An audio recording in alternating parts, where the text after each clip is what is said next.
If only we accepted him, history might have been different. Hello.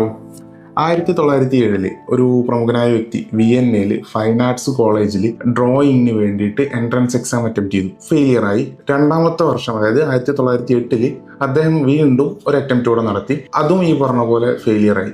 ഇൻസ്റ്റിറ്റ്യൂട്ടിന്റെ side എന്തായിരുന്നു വെച്ചാൽ ആൾ വരയ്ക്കുന്ന ഡ്രോയിങ്സ് ഈ ആർക്കിടെക്ചറൽ ഡ്രോയിങ്സുമായിട്ടാണ് കൂടുതൽ കണക്റ്റഡ്. സോ ആ ഒരു മേഖലയിലേക്ക് പഠിക്കാൻ പോകുന്നതായിരിക്കും ബെറ്റർ എന്നുള്ള രീതിയിലാണ് ഇൻസ്റ്റിറ്റ്യൂട്ട് ആളെ റിജക്ട് ചെയ്തിരുന്നത്. പക്ഷെ ആൾക്ക് അതിന് വേണ്ട ഡിഗ്രിയോ മറ്റോ ഇല്ലാത്തതുകൊണ്ട് ആ ഒരു സ്റ്റഡി കണ്ടിന്യൂ ചെയ്യാൻ പറ്റിയില്ല. പിന്നീട് ഈ ആർട്സ് പോസ്റ്റ് കാർഡ് കാര്യങ്ങൾ സെല് ചെയ്തുകൊണ്ട്, ബുക്സ് സെല് ചെയ്തുകൊണ്ട്, അങ്ങനെ പല കൈൻഡ് ഓഫ് ജോബ്സ് ചെയ്ത് അങ്ങനെ അദ്ദേഹം ലാസ്റ്റ് പൊളിറ്റീഷ്യനായി മാറി. പിന്നീട് അദ്ദേഹം നമ്മൾ അറിയപ്പെടുന്ന അഡോൾഫ് ഹിറ്റ്ലറായി മാറി. സോ നമ്മുടെ ഡെസ്റ്റിനി എന്ന് പറയുന്നത് എങ്ങനെയാണ്, നമ്മുടെ ലൈഫ് നമ്മൾ എങ്ങോട്ടാണ് ഡ്രൈവ് ചെയ്യുന്നതെന്ന് പറയാൻ പറ്റില്ല.